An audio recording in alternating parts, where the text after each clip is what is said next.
ہمارے حضرت امام حسن کو کتنی بار یزید کے لوگوں نے مارنا چاہا پر ان کا کوئی کچھ نہیں بگاڑ پایا، یہاں تک کہ ایک ان کی جو بیگم تھی زیادہ، اس یزید نے اس بدبخت عورت کو بھڑکا دیا کہ اگر تو اپنے شوہر کو زہر دے کے مار دے گی تو میں تجھے سے شادی کر لوں گا، تجھے رانی بنا دوں گا، تجھے بہت سارا مال عطا کروں گا۔ تو وہ بدبخت عورت لالچ میں آ گئی اور اس نے امام حسن کو کئی بار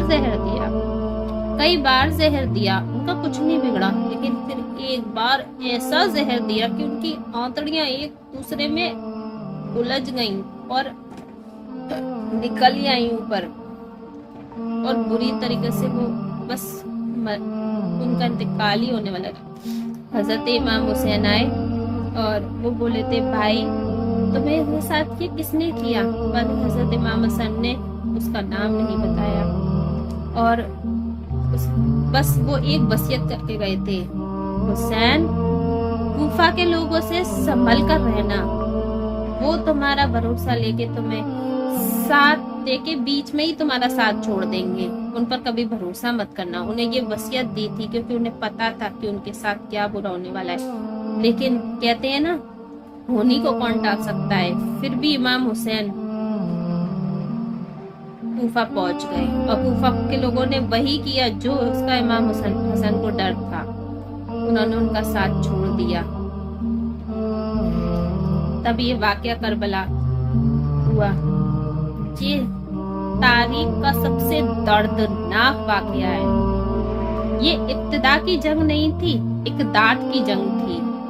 یہ دو شخصیت کی لڑائی نہیں تھی، یہ دو نظریات کا ٹکراؤ تھا، یہ حق اور باطل کا مارگا تھا۔ یزید ظلم کا استعارہ تھا، حضرت امام حسین عمل کی علامت تھے۔ یزید ظلم کا پیغام تھا، حسین صبر کا پیغام ہے۔ یزید ظلم کا پتلا ہے، حسین صبر کا پیغام ہے۔ یزید اپنی بدتیا فطرت یہاں پر ذلت اور رسوائی بن کر ظلم کر ابھرا۔ حسین ابن علی رضی اللہ تعالیٰ عنہ کربلا کے تپتے ہوئے ریگستان میں یزید اور حسین جو تھے دو کردار نکل کر آتے ہیں۔ یزید نے ایک بار حج کیا تھا، جب وہ حج پر گیا تھا نا تو اپنے ساتھ شراب اور کچھ ناچنے والے ٹائپ کی لے کر گیا تھا۔ کیوں؟ کیونکہ سفر میں آسانی ہو، اور جو امام حسین ابن علی رضی اللہ تعالیٰ عنہ سواری ہونے کے باوجود انہوں نے 25 حج پیدل کیے۔ یزید جب حج بیت اللہ کے پاس مدینہ آیا تو وہاں شراب پھیلاتا ہوا، جب امام حسین وہاں آئے تو انہیں شراب کی بو آنے لگی، وہ کہنے لگے یہ بدبو کیسی ہے؟ تو یزید بولا یہ شام میں بنتی ہے، تو اپنے جام کو منگایا، اس میں سے ایک جام انہوں نے امام حسین کو دیا تو امام حسین نے ٹھکرا دیا، انہوں نے کہا میں تو اس کی طرف دیکھتا بھی نہیں۔ امام حسین جس ماحول میں پلے تھے وہ پاکیزہ ماحول ہے، اور یزید جس ماحول میں پلا وہ پتہ نہیں کتنا گندا ماحول ہوئی ہوگی، وہ گوتا ماحول تھا۔